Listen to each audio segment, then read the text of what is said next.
such a warm welcome. I am so honored to be standing in front of all of you tonight.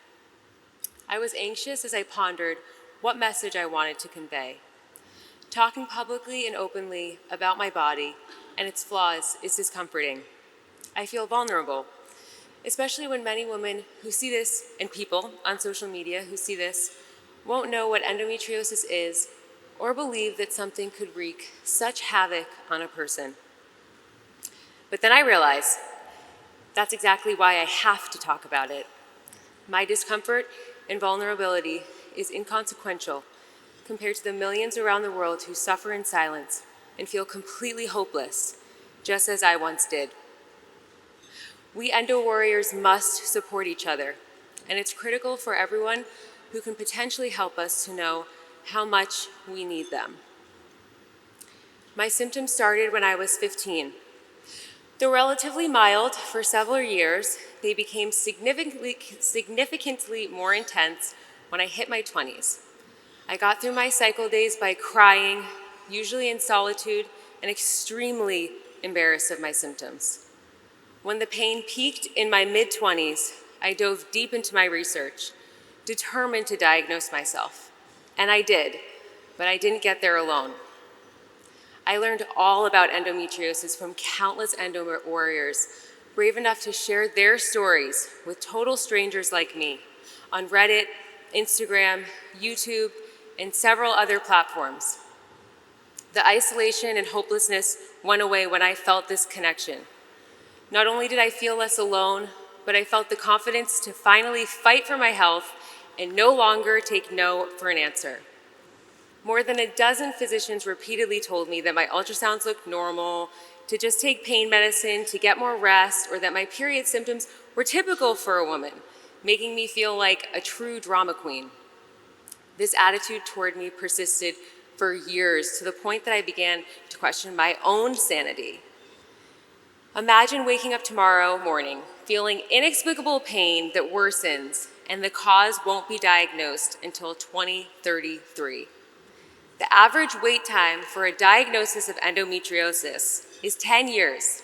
That is our reality, and that needs to change. Thank you.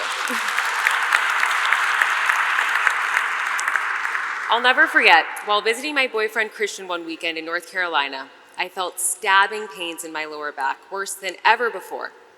This didn't feel like my typical period flares. This just felt straight up evil. I knew something was horribly wrong, and I just didn't know how I was going to get through it. Through my research before this visit, I was convinced I had endometriosis, but I had yet to find a doctor who believed in me.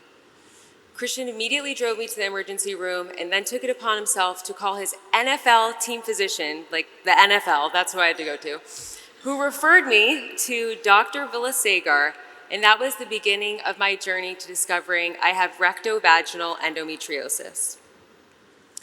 Christian has never left my side, and I know I'm one of the fortunate ones in that respect. Too many friendships and loves are lost because people don't know or understand what we're experiencing, and we can't explain it to them because we don't know what's wrong. Thank you for all those who have supported us when we needed your patience and compassion, including a lot of people in this room. Countless women, yes, an applause to that. Countless women in all industries have lost jobs or careers or have been mistreated in other ways because we don't know what day or time our bodies will attack us. It adds more layers of pain, psychologically, emotionally, and financially. Chronic pain is already incredibly isolating, and to feel like your symptoms are not validated is heartbreaking. Do they think I'm lying? I would think to myself. I'll never forget those moments of complete despair. Thank you so much to organizations and advocacy groups like EndoFound, which I have proudly represented now for more than 2 years. EndoFound fights for a disease that has been ignored for centuries. They provide sanitary products to poverty-stricken patients. They educate school children so they can be diagnosed sooner. They provide vital information through their blog and patient days.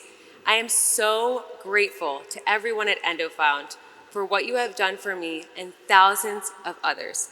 I will always be a voice for you.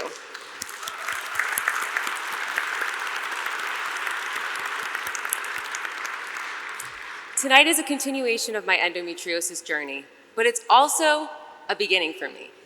Before my surgery in November 2020, I couldn't have imagined I'd ever talk about this to anyone, let alone a room of 400 people in the heart of New York City. Now I can't imagine not talking about it.